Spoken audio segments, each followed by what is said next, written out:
Assalamualaikum warahmatullahi wabarakatuh.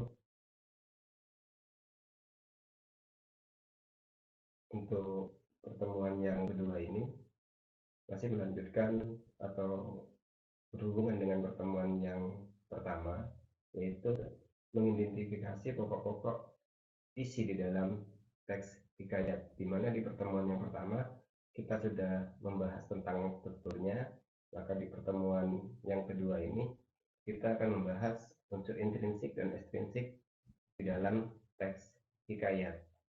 Tujuannya agar kalian dapat menemukan atau mengidentifikasikan unsur-unsur pembangun di dalam tes hikayat itu sendiri. Untuk unsur-unsur hikayat itu dibagi menjadi dua, yaitu ada unsur intrinsiknya, ada unsur ekstrinsiknya. Untuk unsur-unsur intrinsik tes hikayat, pengertiannya adalah unsur-unsur pembangun karya sastra yang dapat ditemukan di dalam teks karya sastra itu sendiri berdasarkan apa yang ada atau secara eksplisit tertulis dalam teks tersebut. Pada umumnya, unsur intrinsik terdiri dari tema, tokoh, penokohan, latar, alur, amanat, sudut pandang, dan gaya bahasa. Untuk unsur yang pertama yaitu tema. Tema adalah ide atau gagasan yang melatar belakangi suatu karya. Oleh karena itu, tema sering disebut sebagai ruh atau nyawa dalam sebuah karya sastra.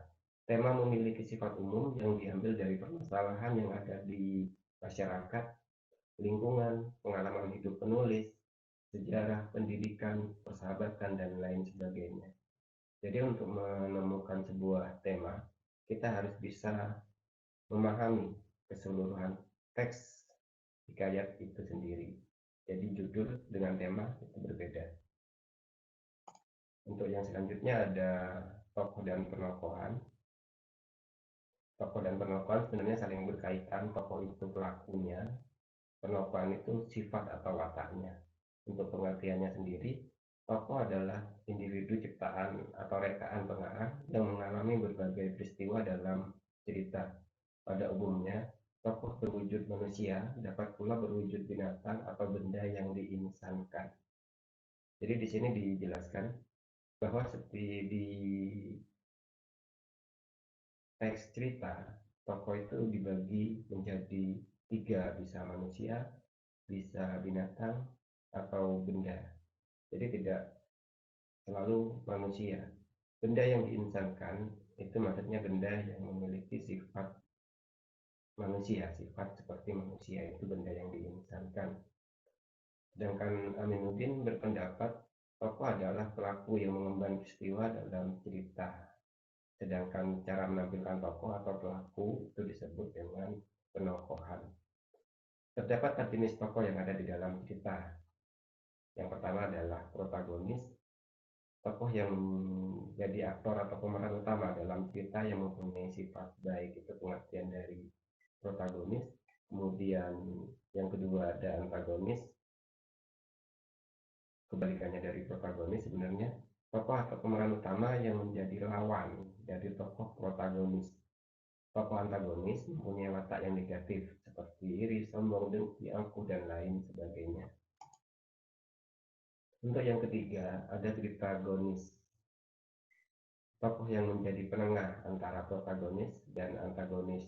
Tokoh ini biasanya memiliki sifat arif dan bijaksana atau pendukung dari tokoh protagonisnya. Itu adalah tokoh protagonis. Dan yang keempat, tokoh figuran atau lataran. Jadi tokoh ini hanya sebagai pemeran pendukung dalam sebuah cerita untuk memberikan tambahan warna dalam cerita tersebut. Yang selanjutnya ada langkah-langkah untuk mengenal watak atau karakter di dalam penokohan. Jadi ketika kita disuruh untuk mencari penokohan tokoh, berarti watak seorang tokoh, watak dari tokoh cerita, maka kita bisa melihat dari 5 hal ini. Yang pertama adalah melalui apa yang diperbuat oleh tokoh tersebut. Jadi andai kata di dalam sebuah teks itu tokoh utama atau tokoh antagonisnya sering memukul orang lain, itu berarti sifatnya emosional atau kasar. Jadi bisa dilihat melalui apa yang dia perbuat. Kemudian yang kedua bisa melalui ucapan-ucapannya, jadi melalui ucapan-ucapan di dalam tokoh tersebut. Kemudian melalui penggambaran fisik tokoh, jadi bisa dilihat dari fisiknya itu sendiri. Jadi fisiknya pada umumnya orang yang memiliki banyak tato itu mungkin kalau di dalam sebuah cerita bisa digambarkan kepada hal-hal yang negatif. Itu adalah penggambaran fisik tokoh. Kemudian tokoh dengan fisik yang berbadan kekar, besar, dan lain sebagainya itu bisa juga menandakan sebuah karakter tokoh.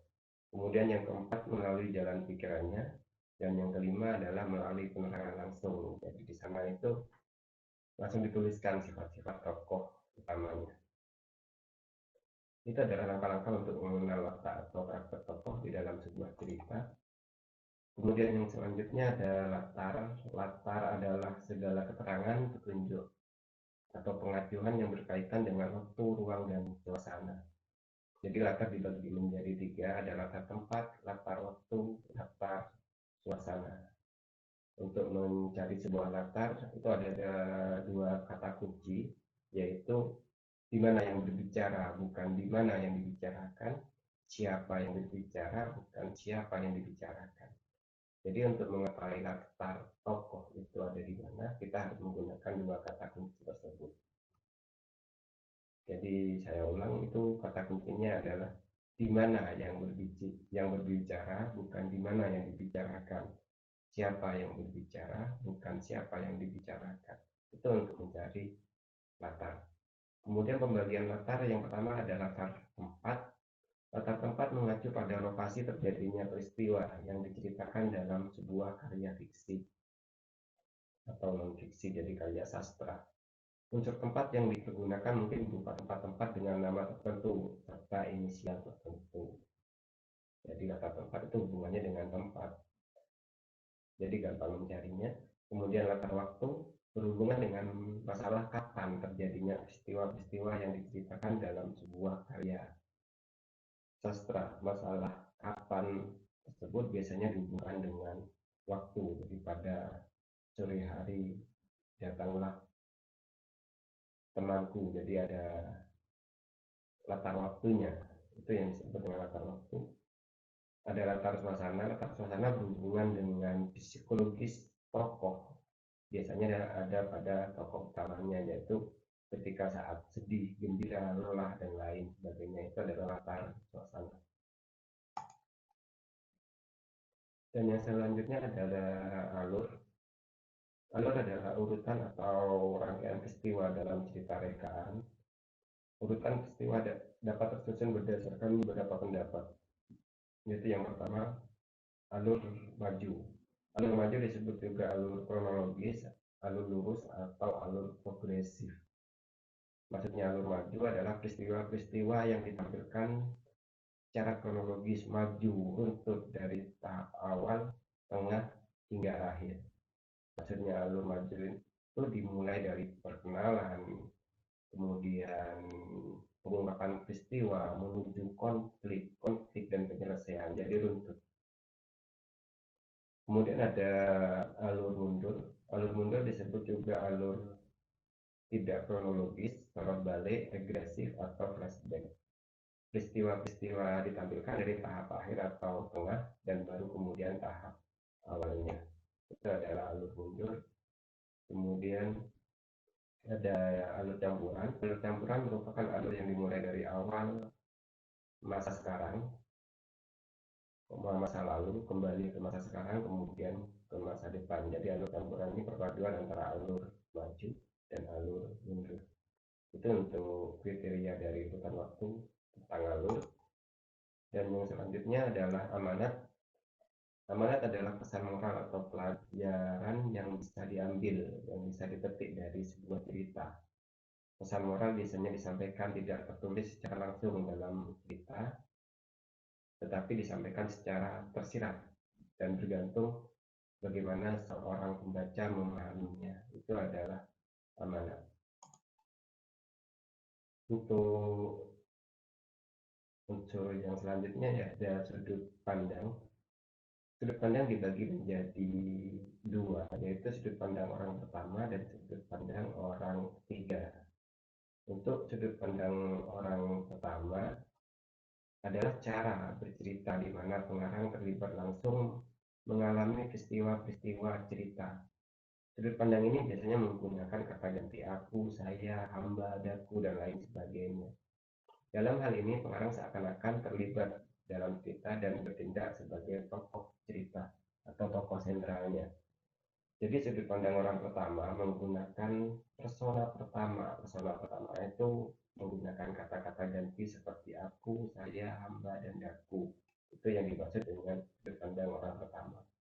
Jadi ketika kita mencari sudut pandang di dalam teks hikayat yang pada umumnya memang sudut pandang orang pertama, itu biasanya menggunakan kata ganti seperti ini. Dan yang selanjutnya sudut pandang orang pertama dibedakan menjadi dua. Ada sudut pandang pertama pelaku utama, yaitu pengarang memposisikan dirinya menjadi tokoh sentral atau tokoh utama dalam cerita tersebut sebagai sudut pandangnya. Jadi pengarang menceritakan tentang dirinya sendiri di dalam karya sastra tersebut. Kemudian yang kedua, sudut pandang pertama pelaku sampingan, yaitu pengarang memposisikan dirinya bukan sebagai tokoh sentral, tetapi masih berada di dalam cerita yang menceritakan peristiwa yang dialami tokoh sentralnya.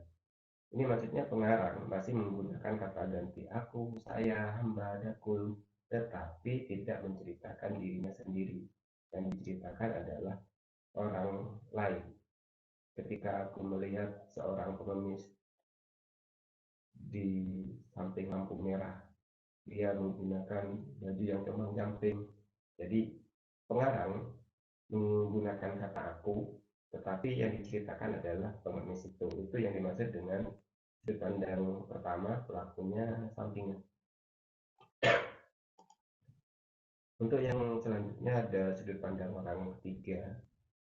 Yang dimaksud sudut pandang orang ketiga adalah cara bercerita di mana pengarang tidak terlibat dalam peristiwa-peristiwa cerita atau berada di luar cerita. Sudut pandang ini biasanya menggunakan kata ganti orang ketiga seperti dia, ia, mereka, atau nama orang lain yang dijadikan sebagai nama samaran. Jadi sudut pandang orang ketiga kebalikannya dari sudut pandang pertama. Dari sudut pandang orang ketiga menggunakan persona kedua dan ketiga, yaitu biasanya ditandai dengan kata-kata dia, ia, mereka, kita, dan lain sebagainya. Itu yang dimaksud dengan sudut pandang orang ketiga. Sudut pandang orang ketiga dibagi menjadi dua, yaitu sudut pandang ketiga pelakunya serba tahu atau tak terbatas, yaitu pengarang berada di luar cerita tetapi tahu segala sesuatu tentang semua tokoh dan peristiwa dalam cerita, baik secara fisik maupun psikisnya. Tokoh ini bebas bercerita dan bahkan memberi komentar dan penilaian terhadap tokoh ceritanya. Jadi yang dimaksud dengan sudut pandang ketiga pelaku serba tahu, yang namanya serba tahu itu seakan-akan pengarang menganggap dirinya sebagai Tuhan yang menjalankan cerita tersebut. Itu yang dimaksud dengan sudut pandang ketiga pelaku serba tahu. Kemudian yang kedua, sudut pandang ketiga pelaku sampingan atau terbatas, yaitu pengarang membatasi diri dengan memaparkan atau melukiskan berdasarkan yang dia amati. Jadi seolah-olah dia hanya melaporkan apa yang dilihat atau diamati saja. Jadi sudut pandang orang ketiga itu seperti reporter di dalam sebuah berita. Jadi hanya melaporkan apa yang dia amati, apa yang dia lihat, tanpa terlalu jauh mencampuri tokoh yang ada di dalamnya. Itu sudut pandang orang ketiga pelaku sampingan atau terbatas. Untuk gaya penceritaan, ini adalah unsur yang terakhir. Gaya adalah ciri khas seorang penulis dalam menyampaikan tulisannya kepada para pembacanya. Gaya di sini dimaksud dengan bisa menggunakan gaya penulisan, menggunakan majas, kalimat yang digunakan. Ini hubungannya dengan gaya penceritaan penulis itu sendiri. Itu yang dimaksud dengan gaya. Dan yang selanjutnya adalah unsur estetik karya sastra. Jadi di sini ada dua, latar belakang penulis dan nilai-nilai yang terkandung di dalam di dalam hikayat. Latar belakang penulis adalah sebuah faktor dari dalam diri penulis yang mendorong penulis dalam membuat karya sastra. Latar belakang penulis terdiri dari beberapa faktor, diantaranya bisa riwayat hidup penulis, kondisi psikologis, dan aliran sastra penulis itu yang akan melatar belakangi pembuatan sebuah teks karya sastra. Kemudian untuk nilai-nilai dalam hikayat atau nilai-nilai di dalam sebuah karya sastra hampir sama. Jadi di dalam hikayat, cerpen, novel, dan lain sebagainya itu sama. Perbedaannya mungkin di dalam bahasanya saja. Untuk yang pertama, nilai moral. Ada moral, ada etika. Moral itu sifat, etika itu sikap. Jadi nilai moral adalah nilai dalam cerita atau hikayat yang berhubungan dengan budi pekerti atau tingkah laku manusia terhadap sesama. Biasanya nilai ini dapat diketahui melalui deskripsi tokoh, hubungan antar tokoh, dialog, dan lain-lain. Jadi contohnya sudah ada di sini. Jadi pada kutipan cerita di atas, nilai moral tersebut adalah aku yang berotak pandai dan hanya ingin berteman dari golongan menengah ke atas, menggambarkan kesombongan yang merupakan sifat buruk. Jadi moral sifat. Untuk yang B, ada nilai sosial. Sosial berarti hubungannya dengan kemasyarakatan. Jadi nilai dalam cerita atau hikayat yang berhubungan dengan masalah sosial dan hubungan manusia dengan masyarakat, interaksi sosial antar manusia dengan manusia atau manusia dengan masyarakat lainnya. Biasanya nilai ini dapat diketahui dengan penggambaran hubungan antar tokoh. Ada contoh dari teksnya, kemudian di bawahnya juga ada penjelasan. Pada kutipan cerita di atas, nilai sosial tersebut digambarkan oleh perilaku sopan santun dua penumpang laki-laki yang memberikan tempat duduknya kepada Lail dan ibunya yang baru masuk. Kemudian Lail dan ibunya mengucapkan terima kasih, yang menggambarkan bahwa Lail dan ibunya menghargai sopan santun kedua laki-laki itu. Jadi hubungannya antara interaksi tokoh atau manusia dan manusia. Itu adalah nilai sosial. Untuk yang selanjutnya ada nilai religius, hubungannya dengan keagamaan atau keyakinan atau kepercayaan. Jadi berhubungan dengan kepercayaan ajaran agama tertentu. Biasanya nilai ini dapat diketahui dengan simbol agama tertentu, kutipan atau dalil dari suatu kitab suci, dan menggambarkan nilai-nilai kehidupan yang dilandasi ajaran agama yang bersifat universal. Contohnya sudah saya sertakan pada kutipan cerita di atas. Nilai religius tersebut meliputi jilbab yang merupakan penutup aurat yang dipakai perempuan muslim untuk menutupi kepala dan leher sampai ke dada. Itu adalah nilai yang diambil dari teks yang ada di sini. Nilai religius, nilai agama. Dan yang D, nilai budaya, adalah nilai dalam cerita hikayat yang berhubungan dengan adat istiadat, kebudayaan, serta kebiasaan suatu masyarakat. Biasanya nilai ini dapat diketahui dengan penggambaran adat istiadat, bahasa, dan gaya bicara tokoh yang mencerminkan bahasa tertentu dan kebiasaan yang berlaku pada tempat para tokoh. Jadi nilai budaya itu adalah nilai yang berhubungan dengan kebiasaan masyarakat atau adat istiadat yang ada di dalam daerah-daerah itu. Contohnya juga sudah ada. Jadi nilai budaya tersebut adalah tari Jaipong yang merupakan tarian tradisional kebudayaan khas Jawa Barat. Kemudian ada nilai edukatif atau pendidikan. Jadi nilai pendidikan atau edukatif adalah nilai dalam cerita atau hikayat yang berhubungan dengan pengubahan tingkah laku dari baik ke buruk, pengajaran dari bisa dari tidak bisa menjadi bisa, dari bodoh menjadi pandai. Intinya seperti itu, atau bisa juga berhubungan dengan segala sesuatu yang mempunyai latar belakang pendidikan atau pengajaran. Contohnya ada di sini. Bisa nanti kalian baca sendiri. Jadi di sini kutipan cerita di atas terdapat nilai pendidikan, yaitu ayah Lintang yang memutuskan untuk mendidik anak lelaki tertuanya Lintang agar tidak menjadi seperti dirinya, agar dapat mengubah nasib keluarganya. Itu adalah nilai pendidikan. Kemudian yang selanjutnya nilai etika. Nilai etika adalah nilai dalam cerita hikayat yang berhubungan dengan sopan santun dalam aspek kehidupan. Merupakan bagian dari nilai moral. Jadi moral lebih ke sifat, etika lebih ke sikap. Contohnya di sini ada. Pada kutipan cerita di atas, nilai etika tersebut adalah kita menuruti perintah orang tua dengan membeli bahan membuat kue untuk ibunya yang tidak enak badan. Itu adalah nilai dan etika ya pada kutipan teks yang saya tuliskan di sini. Bisa kalian pahami sendiri nanti.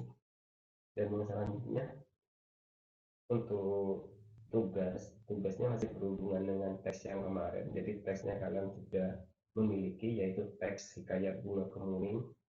Di sini bedanya, kalau di pertemuan yang pertama kita menganalisis strukturnya, maka di pertemuan kali ini kita akan menganalisis unsur intrinsik dan ekstrinsiknya.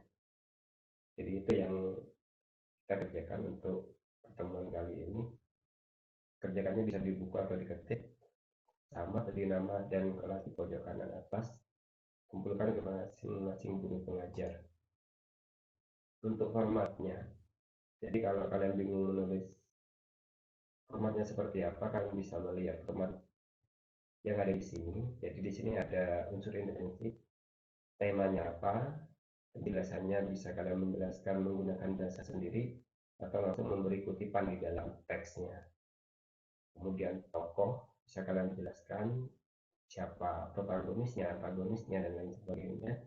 Penokohan sifatnya bagaimana, latarnya di mana, alur, amanat, sudut pandang. Kemudian di kolom yang kedua ada unsur ekstrinsik, unsur-unsur yang kalian temukan dalam teks itu ada bisa terdapat nilai-nilai apa aja bisa kalian tuliskan di sini.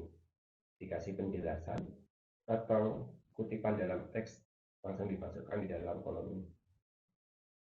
Itu untuk daftar format analisis dari tes hikayat. Dan yang terakhir untuk download materi yang saya jelaskan tadi, kalian bisa langsung mendownload di alamat ini. Jadi